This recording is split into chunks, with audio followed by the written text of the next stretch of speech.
사도행전 함께 보겠습니다. 사도행전 13장 49절에서 14장 7절까지 말씀인데요. 제가 먼저 읽고 여러분이 교독하도록 하겠습니다. 주의 말씀이 그 지방에 두루 퍼지니라.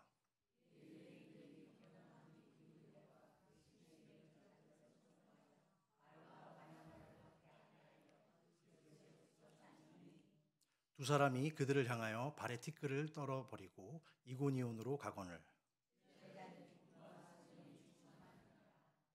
이에 이고니온에서 두 사도가 함께 유대인의 회당에 들어가 말하니 유대와 헬라의 허다한 무리가 믿더라.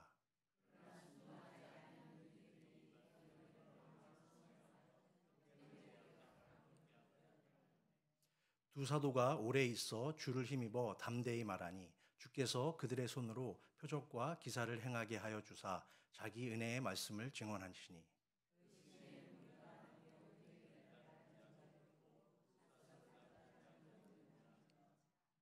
이방인과 유대인과 그 관리들이 두 사도를 모욕하며 돌로 치려고 달려드니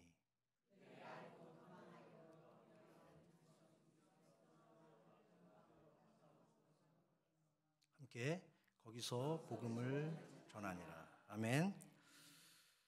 오늘날 저와 여러분이 발을 내딛고 살아가는 삶의 현장은 정말 간단한가요?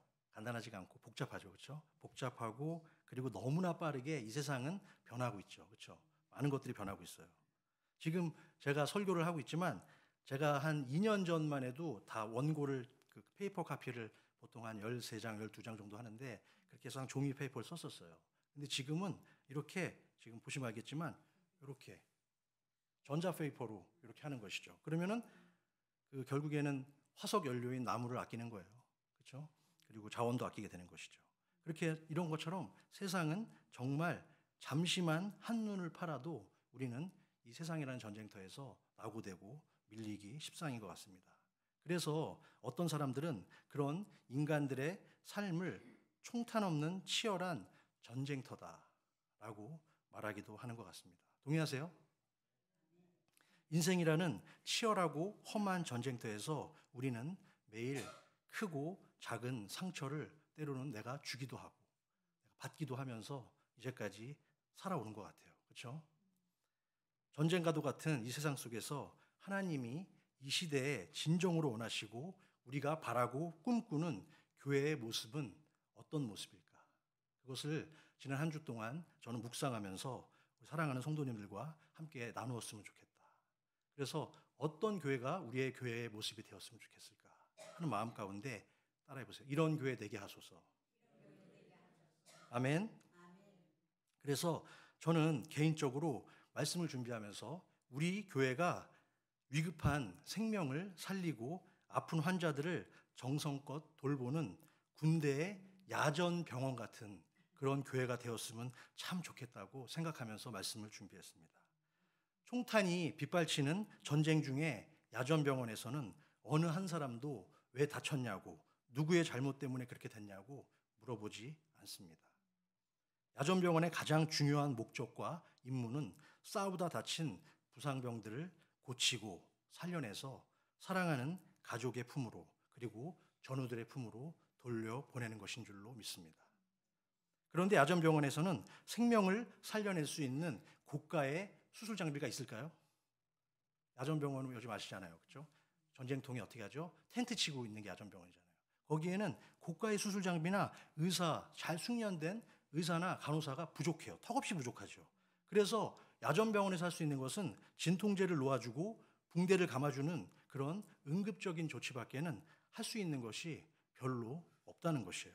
그런데도 부상병들은 그 열악하고 비좁은 야전병원에 누워서 참 안식과 평안을 누린다는 것이죠. 왜 그러죠? 그 참혹한 전쟁통에서도 그 작은 한 칸의 그 천막이 자기를 보호해주고 자기를 고쳐주는 의사가 있다는 믿음 때문인 줄로 믿습니다. 모든 것이 부족하고 모든 것이 낯설지만 그곳에는 바로 생명을 살리기 위해서 노력하는 군의관과 간호사들의 헌신과 사랑이 있기 때문입니다. 저는 우리 브릿지 교회와 이 세상의 모든 교회들이 주님의 거룩한 영적 전쟁을 충성스럽게 감당하는 야전병원 같은 그런 교회가 되기를 주님의 이름으로 간절히 축원합니다. 자료사진 좀 보여주실래요? 지도사진. 네. 사진을 좀 보면서 오늘 좀 설명을 드려야 돼서 배경이 좀 필요해서 오늘 본문의 앞장인 사도행전 13장을 통해서 초대교회인 지금의 터키 지역, 지금 여러분 보시면 여기 안디옥이라고 있죠? 여기가 터키 지역이에요. 근데 헷갈리시면 안 되는 게 저쪽에도 저 중간에 위에도 안디옥 있죠? 저기는 비시디아 지방의 안디옥. 그리고 여기는 터키, 수리아 안디옥이라고 같은 안디옥이지만 다른 거예요. 그렇죠? 이것이 좀 필요해서 말씀드리는 거고 13장을 통해서 초대교회인 지금의 터키 지역인 여기 수리아 안디옥 교회를 통해서 어떻게 되죠? 바울과 바나바를 비롯한 인류 최초의 선교 여행팀이 꾸려지죠. 그렇죠? 꾸려져서 제1차 선교 여행팀은 배를 타요. 배를 타고 어디로 가죠? 밑에 지금 그림이 안 나오는데 밑에 배를 타고 가면은 바로 구브로 섬이 나와요. 키프로스라고 하죠. 구브로 섬이 밑에 있는데 너무 아마 여기 좀 확대가 되면서 잘린 것 같아. 밑에 섬이 있어요. 섬이 뭐냐면 바로 구브로 섬이에요. 구브로 섬을 거쳐서 그 다음에 다시 올라가서 버가 지방을 지나요. 지나서 그 다음에 비시디아 지방의 안디옥까지 긴 여정이 비교적 상세하게 사도행전 13장에 소개되고 있습니다. 비시디아 안디옥에서 선포된 사도 바울의 말씀과 설교를 통해서 많은 사람들은 복음을 듣게 되고 예수를 믿게 되었어요. 그러자 늘 그랬던 것처럼 바울의 선교팀을 시기하고 질투하는 유대인들의 세력이 생길까요, 안 생길까요? 늘 하나님의 말씀이 선포되는 곳에는 시기와 질투의 세력이 등장하는 것이죠. 그만 보여주셔도 될 것 같아요. 너무 지도에만 집중하시는 것 같아요. 예. 그래서 그런 유대인들이 중심이 돼서 그 지역의 사람들을 선동해서 바울과 바나바를 쫓아내는 그런 사건이 기록이 되어 있는 거예요. 그래서 그것이 오늘 우리가 읽었던 13장 50절에 소개되고 있죠. 제가 한번 읽어볼까요? 13장 50절에 이에 유대인들이 경건한 귀부인들과 그 신의 유력자들을 선동하여 바울과 바나바를 박해하여 그 지역에서 쫓아내니. 그래서 선교팀은 성난 그 무리들을 피해서 다음 목적지인 이고니온이라는 동네로 이동하게 되는 것이죠. 그래서 오늘 본문의 핵심 내용은 이고니온에서의 전도 여행을 중심으로 펼쳐지고 있는 것입니다. 이 사건을 중심으로 해서 우리는 하나님이 정말 원하시고 바라시는 이 땅의 교회의 참된 모습을 다시 한번 발견하는 그런 은혜의 시간 되시기를 주님의 이름으로 부탁합니다. 자, 첫 번째 소제목인데요. 우리가 어떤 교회가 되어야 되냐? 함께 읽겠습니다. 시작. 한 마음으로 세워지는 교회. 그렇죠? 이것은 동일한 마음, 같은 마음으로 세워지는 교회인 것입니다. 오늘 본문 속에는 두 사도란 단어가 4번이나 나와요. 얼마 안 되는 짧은 구절, 한 10절밖에 안 되는 짧은 구절 속에 두 사도라는 단어가 4번이나 반복하는데 그것은 바로 교회라는 공동체는 영적으로 연결된 유기적 공동체로서 서로 협력과 하나됨의 그 중요성을 강조한다는 것이죠. 혼자 할 수 있으나 두 사도, 바울과 바나바. 우리가 혼자 할 수 있으나 부부가 함께 할 때 더 큰 힘을 발휘하고 가정을 영위할 수 있는 것처럼 그런 모습이라는 것이죠. 물론 신앙생활을 혼자 하는 것이 불가능한 것은 아니죠. 신앙생활도 혼자는 할 수 있어요. 하지만 건강한 교회를 통해서 믿음의 성도들과 함께 아름답게 신앙생활을 영위해 나갈 때 성도의 믿음은 더욱 세련돼지고 단단해지는 줄로 믿습니다. 그럼 우리에게 왜 건강한 교회와 아름다운 성도의 교제가 필요하게 되는 것일까요? 그것은 교회 생활과 교제를 통해서 올바른 신앙의 성장과 인격의 성숙이 함께 이루어지기 때문입니다. 신앙의 성숙은 건강한 관계를 주고받음으로써 형성된다는 것입니다. 요새는 가정마다 외동딸이나 외아들이 많지만 옛날에는 그렇죠? 제가 자랄 때만 해도 그랬던 것 같아요. 옛날에는 식구가 많았잖아요. 저희도 4남매였거든요.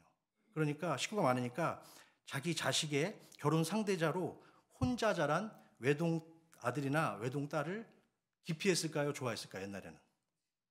옛날에는 기피했어요. 왜 기피했을까요? 혼자만 자라니까 버릇이 없다는 거예요.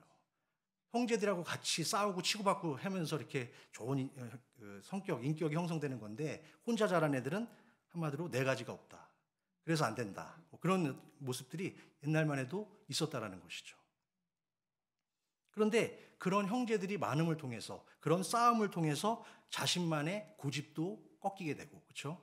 그리고 서로 양보하는 그리고 이해하는 훈련을 형제들은 성장하면서 겪게 되는 것이죠. 저도 말씀을 준비하면서 옛날 생각을 했어요. 옛날에 엄마가 그 김치찌개를 다 끓여주면 김치찌개에 그 돼지고기 송송 들어간 맛있어. 그거 쫙 끓여주는데 형제들이 모여서 그 뭐가 항상 저거 아니야. 젓가락만 딱 들면은 기도가 끝나기가 무섭게 어떻게 되죠? 그 안에 있는 가장 굵은 씨알이 굵은 돼지고기를 확보하기 위한 쟁탕절이 벌어지는 거예요. 그러면 제 막내 여동생이 있으니까 이제 삼형제가 이 막내 여동생한테는 확보를 해줘야 돼. 휴전.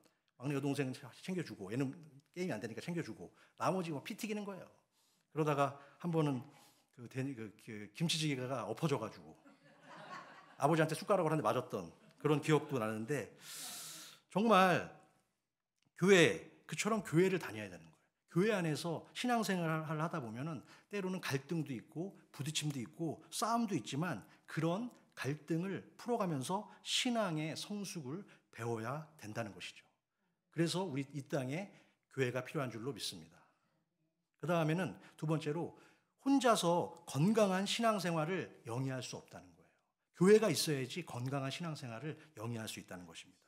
요즘에는 혼자서 생활하는 1인 가구 그리고 둘만이 생활하는 2인 가구 시대가 엄청나게 늘어났어요. 2019년 한국의 통계청 추산에 따르면 작년 대비 26%가 성장했다는 거예요.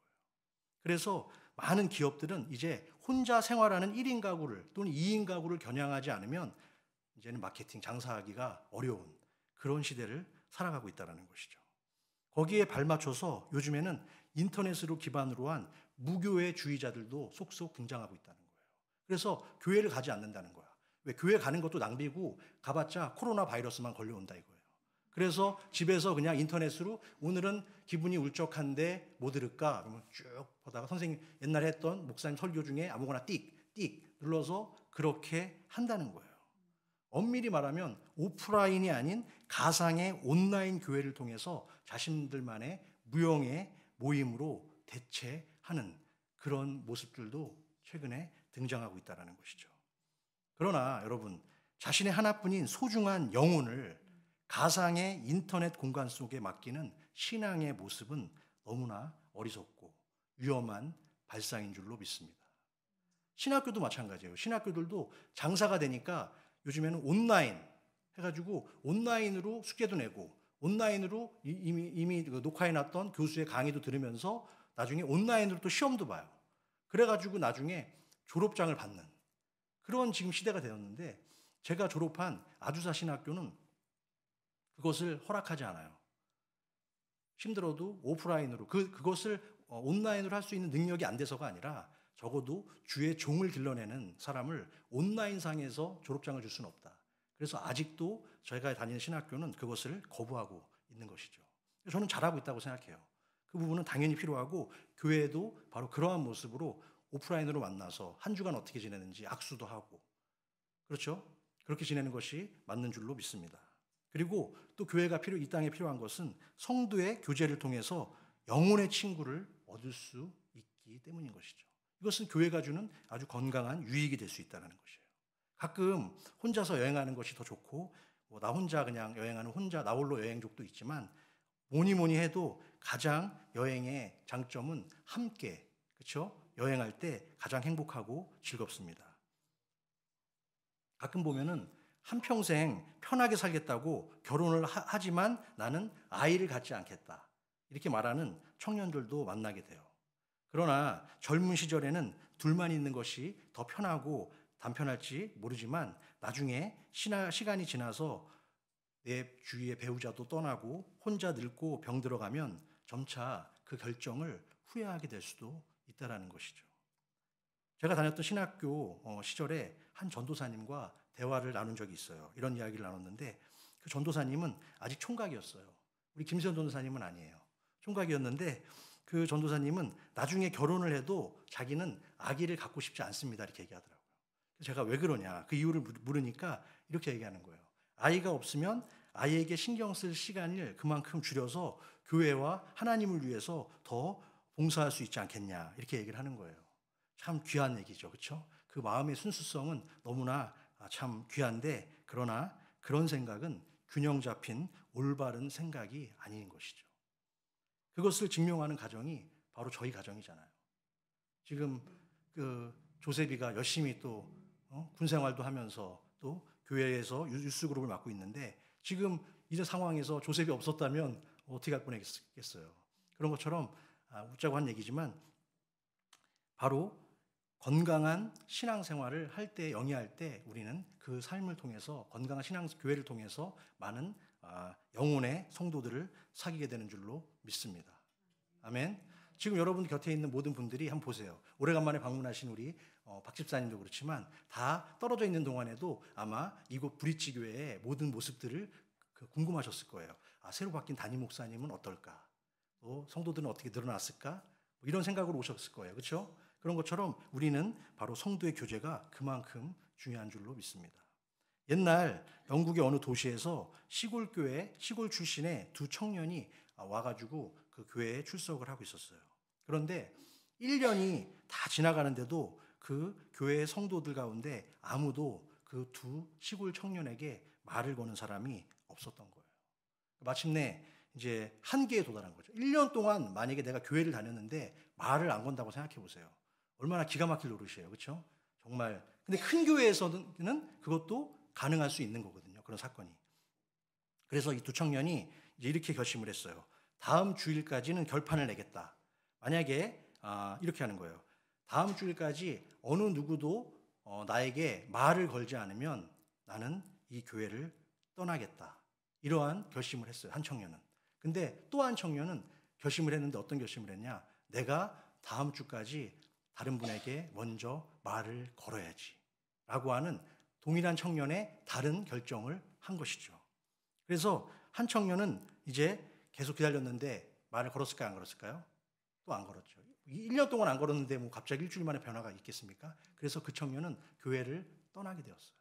그런데 한 청년은 누군가에게 먼저 가서 인사하며 자기를 소개한 청년이 있었다는 것이죠. 그랬는데 그 청년이 누구냐? 그 남은 청년. 그 교회에 자기가 인사를 하고 남은 청년이 바로 17세기 영국의 청교도 신앙을 리드하고 이끌었던 리차드 백스터라는 목사님이세요. 만약에 그때 자기 친구를 따라서 교회를 나갔다면 17세기의 영국 청교도 혁명의 리더는 없었겠죠.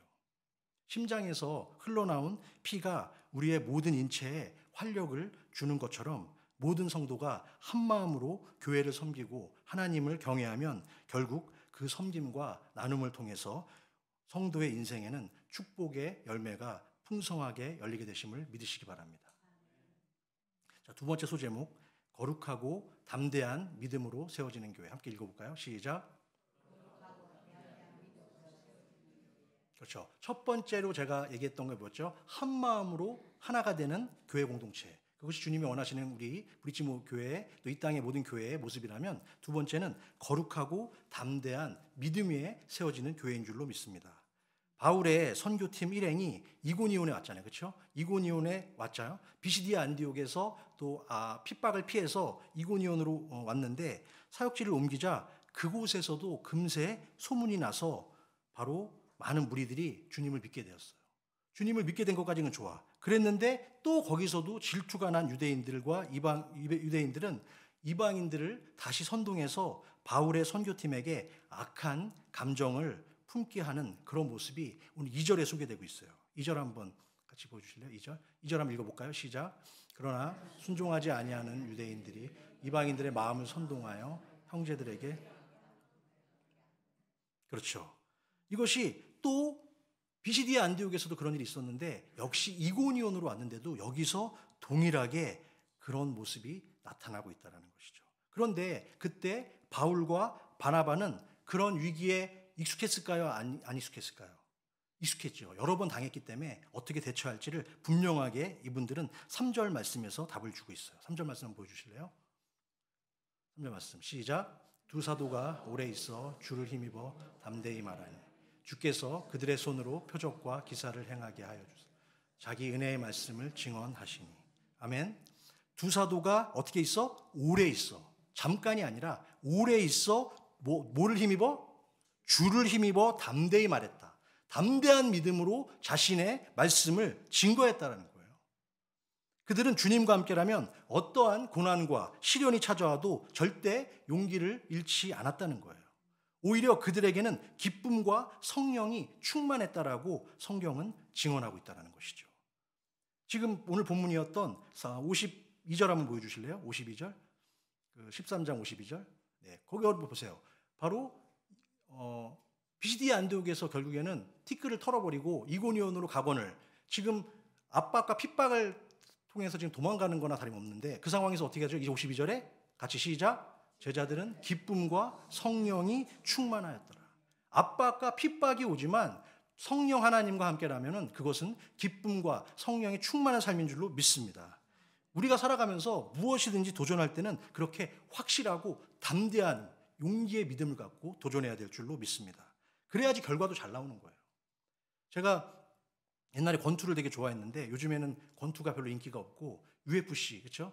UFC가 인기가 많은데 그 보면은 그 적당한 거리를 두고 잽을 날려요. 잽을 날리다가 어떻게 되죠? 결정적 한 방이 훅이 됐든 라이트 훅이 됐든 들어가게 되면 어떻게 되죠? 바로 맞고 쓰러지는 거예요. 아무리 잽을 1000번을 날려도 그 약한 잽 맞고 쓰러지는 게 아니라 결정적 한 방, 온몸의 체중을 다 실은 정확한 KO를 먹일 때 바로 쓰러지게 된다는 것이죠. 적은. 하나님의 일을 할 때도 한 가지 일을 하더라도 우리는 화끈하게 우리의 믿음의 체중을 실어서 일해야 될 줄로 믿습니다. 그렇죠. 우리도 계속해서 주님의 일을 감당하면서 많은 고난과 환경 가운데 어려운 일들을 만나게 되고 복잡한 생각이 들 수도 있습니다. 그럴 때 우리는 이런 생각을 하죠. 왜 그랬을까? 무엇 때문일까? 내가 뭘 잘못했나? 그렇게 생각이 복잡해지면서 점점 쓰러지기를 원하는 것은 바로 주님이 주시는 마음이 아니에요. 성령께서 주실 때는 아무리 고난 가운데 있다 하더라도 어떻게 한다? 기쁨과 성령이 충만하게 하여 주실 줄로 믿습니다. 아멘. 그래서 그런 부분들로 인해서 우리는 하나님은 믿음의 길에서 핍박당하는 자녀들을 결코 방치하거나 내버려 두지 않으신다는 거예요. 그것을 확신하고 믿으면서 앞으로의 상황 가운데도 하나님의 선하신 뜻이 무엇인지 고민하며 담대한 믿음으로 승리하며 나가시는 저와 여러분 되시기를 주님의 이름으로 축원합니다. 아멘. 그런데 그런 어려운 그 상황 가운데 많은 성도들이 안타깝게도 믿음의 뿌리가 약한 성도들도 있을까요, 없을까요? 있는 거예요. 그럴 때 하나님이 아닌 다른 것을 바라보게 된다는 거예요. 그래서 어떤 이단들은 하나님의 이름을 도용해서 믿음의 길에서 잠시 실족한 사람들을 계속 유혹하고 공격하는 거예요. 심지어 사탄들도 자신들을 스스로 광명한 천사로 위장한다고 성경은 말씀하고 있다는 것이죠. 참고구절 고린도후서 11장 14절에서 15절 같이 한번 읽어볼까요? 시작. 이상한 일이 아니에요. 사탄도 자기를 광명의 천사로 가장하는 그러므로 사탄의 일꾼들도 자기를 의의 일꾼으로 가장하는 것이 또한 대단한 일이 아니니 그들의 마지막은 그렇죠. 그러므로 하나님이 기뻐하시는 성도로 살아가기 위해서 가장 필요한 것은 무엇일까요? 그것은 바로 흔들리지 않는 거룩한 믿음의 반석 위에 자신을 하나님의 말씀으로 거룩히 세워가는 것인 줄로 믿습니다. 데살로니가전서 3장 7절에서 8절에 또 답을 주고 있어요. 이렇게 말씀하고 있습니다. 시작. 이러므로 형제들아 우리가 모든 궁핍과 환난 가운데서 너희 믿음으로 말미암아 너희에게 위로를 받아. 그러므로 너희가 주 안에서 굳게 선즉 우리는 이제는 살리라. 아멘. 사도 바울은 전도 여행을 하면서 너무나 배가 고파서 배를 잡고 쓰러졌던 적도 있었고 여러 번 있었고요. 심한 매를 맞고 쓰러져서 신음한 적도 참 많았습니다. 그때마다 데살로니가 교인들이 믿음 위에 굳게 선 모습을 바라보면서 큰 위로를 받았고 그 믿음으로 인해서 궁핍과 환난 속에서도 살만하다라고 증언하고 있다는 있다는 것이죠. 사랑하는 브릿지교회 성도 여러분, 진정한 믿음은 오직 한 길, 예수 그리스도만 바라보고 예수 그리스도의 십자가 안에 거하는 것으로 믿습니다. 어떤 사람은 공동체에 들어가기만 하면 꺼져가던 불씨를 다시 살려내는 사람이 있어요. 또 어떤 사람은 반대로 그 사람만 들어가면 활활 타오르던 불길이 싹 사그라들어. 그런 또 사람들이 있어요. 왜 동일한 하나님을 믿는데 그런 차이가 일어날까요, 여러분? 그것은 바로 믿음의 차이예요. 그러므로 이제부터는 담대하고 뜨거운 믿음을 달라고, 그래서 하나님을 기쁘시게 하고 이웃에게 희망을 주는 축복의 성도가 내가 되게 해달라고, 우리 교회가 해달라고 주님의 이름으로 간절히 기도하시길 원합니다. 자, 세 번째 같이 읽겠습니다. 시작. 지혜로 세워지는 교회. 그렇죠. 믿음은 사람을 담대하게 만들지만 때로는 영적 분별을 통해서 지혜롭게 우리가 어프로치해야 될 때도 있다는 것이에요. 중국의 춘추 전국시대의 지략가였던 손무가 쓴 손자병법에는 총 36개에 달하는 각종 전쟁에서의 병법들이 자세하게 상세하게 소개가 되어 있는데요. 특이한 것은 중요한 전쟁의 병법인 맨 마지막 36번째로 소개하고 있는 병법이라는 거예요. 그 병법은 뭐냐? 바로 퇴각 또는 후퇴, 즉 도망치는 방법을 맨 마지막 병법으로 배치했다는 것이죠. 무작정 도망치는 게 목적이 아니라 최종적으로는 전쟁에서 이기기 위해서 한 발짝 뒤로 물러서는 것을 말하는 것이죠. 2차 세계대전 당시에 유럽을 독식하고 계속 유럽 동부 전선을 확장하던 러시아가 어디까지 갔냐? 소련까지 갔어요. 소련까지 거의 다 갔어요. 어디까지 마지막에 남았냐? 스탈린그라드. 스탈린그라드만 장악하면 돼요. 그런데 스탈린은 자신의 이름이 들어간 그 스탈린그라드를 빼앗기면 이제는 끝났다라고 생각하고 모든 전력을 스탈린그라드에 집중을 시켰어요. 그래서 그 1942년부터 1943년으로 넘어가는 그 한겨울이 엄청나게 추웠던 겨울로 기록이 되고 있는데, 그 혹독한 한겨울 눈보라 속에서 독일군은 계속해서 스탈린그라드를 장악하려고 했지만 결국에는 장악하지 못하고 패배하고 말아요. 그래서 독일 육군 원수였던 파울루스는 히틀러에게 신속하게 지금 전의를 상실했기 때문에 빨리 퇴각을 해야 됩니다. 퇴각 결정을 내려주시기 바랍니다. 라고 요청을 해요. 그런데 히틀러는 그때 만약에 빨리 퇴각을 결정해가지고 남은 전력이라도 살려냈으면 다음번에 아마 충분히 또 도전해볼 만했는데 자존심에 금이 갈 것을 두려워했던 거예요. 히틀러는. 대나치 혁명군이 어떻게 러시아 군대에 질 수가 있냐. 그래서 어떻게 했냐. 뭐라고 남겼냐. 히틀러는 그 파울루스 원수에게 목숨을 바쳐 끝까지 싸워라 라고 명령을 했다라는 것이죠. 퇴각할 수 있는 마지막 시점에 다시 한번 파울루스는 도저히 이제 견딜 수가 없다. 모든 물자가 끊기고 동상에 걸려서 모든 병사들이 지금 죽어가고 있다. 그렇게 하면서 마지막 요청을 또 한 번 했어요. 그랬는데 히틀러는 마지막 전보를 보냈어요. 거기서 죽어라. 그렇게 해서 200만 명 이상의 사상자가 발생하고 결국에는 소련군에 의해서 완전히 전멸을 당하고 말아요. 그 시점을 기준으로 2차 세계대전의 전세는 연합군에게 유리한 상황으로 펼쳐지게 되었다고 역사가는 설명하고 있다는 것이죠. 바로 그 히틀러의 그 자존심 때문에 200만에 가까운 사상자가 발생하고 그리고 독일은 세계 전쟁사에 치욕을 당하게 된다는 것이죠. 오늘 본문 7절, 5절에서 7절 말씀 볼까요? 5절에서 7절 말씀 보면은 이렇게 하고 있어요. 이방인과 유대인과 그 관리들이 두 사도를 모욕하며 돌로 치려고 달려드니 그들이 알고 도망하여, 그렇죠? 루가오니아의 두 성 루스드라와 더베와 그 근방으로 가서 거기서 복음을 전하느니라. 그러니까 이분들은 담대한 믿음은 이때 지혜로울 줄 알았다는 거예요. 그래서 피해야 될 때는 피하는 것이죠. 그래서 뭐라고 그러죠? 그들이 알고 도망하여. 도망한 걸로 끝나는 것이 아니라 그 근방인 어디로 가요? 더베와 루스드라로 갔다라는 거예요. 가가지고 거기서 복음을 전하니라. 우리는 복음을 전해야지 장렬하게 전사할 이유가 없다라는 거예요. 때로는 보다 더 큰 하나님의 큰 뜻을 이루기 위해서 한 발 후퇴해야 될 줄도 물러설 줄도 알아야 한다라는 것이죠. 겁 없이 달려드는 무모함은 용기가 아니라 믿음을 앞세운 인간의 쓸데없는 욕망일 수도 있다는 것입니다. 그래서 믿음 생활 가운데 반드시 하나님의 지혜가 동반돼야 할 줄로 믿습니다. 고린도전서 2장 13절 말씀 같이 읽겠습니다. 시작.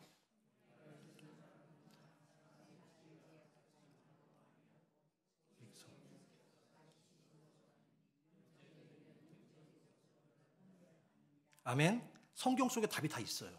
뭐라고 말씀하고 계시죠? 오직 성령께서 가르친 것, 이것이 바로 지혜의 믿음인 줄로 믿습니다. 영적인 일은 영적인 것으로 분별하라고 분명히 오늘 사도 바울 또 말씀하고 계시다라는 거예요. 앞으로는 그래서 저와 여러분이 이렇게 기도했으면 좋겠어요.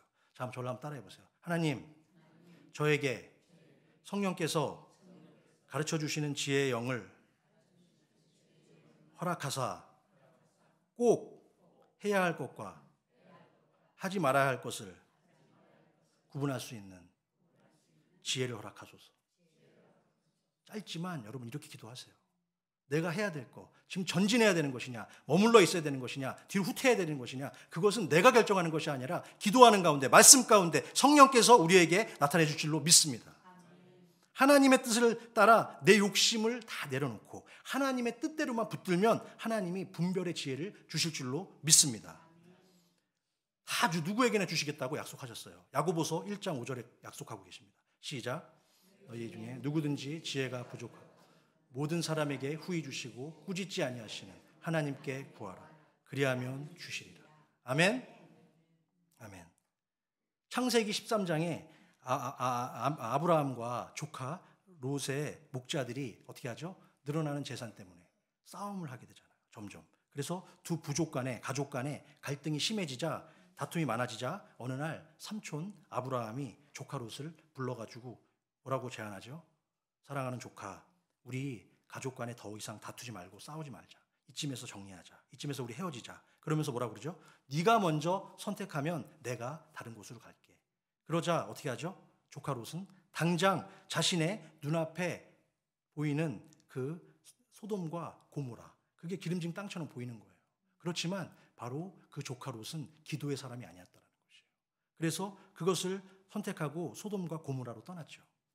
그 당시의 결정으로 롯은 전진한 것 같고 이득을 본 것 같지만 어떻게 됐죠? 결국에는 자기 아내는 소금 기둥이 되고, 그렇죠? 그리고 완전히 멸망당하는 그런 땅을 차지하게 된 것이죠. 그리고 아브라함의 양보는 결국에 승리의 은혜가 넘치게 되었다는 것입니다. 우리가 잠시 물러나도 하나님의 역사는 변함없이 진행이 되는 줄로 믿으시기 바랍니다. 하나님이 함께 하시면 가만히 서 있어도 여리고성은 무너지는 것이에요. 이제 오늘의 말씀을 맺겠습니다. 우리는 오늘 하나님이 원하시는 건강한 교회론, 이런 교회가 되게 해달라고 어떤 교회가 되길 원하는지 세 가지로 정리해서 살펴보았습니다. 온 성도가 한 마음으로 세우는 교회가 우리 교회가 되기를 주님의 이름으로 축원합니다. 그 다음으로 담대한 믿음으로 하나님의 마음을 기쁘게 해드리고 흡족하게 해드리는 교회가 우리 브릿지 교회가 되기를 주님의 이름으로 축원합니다.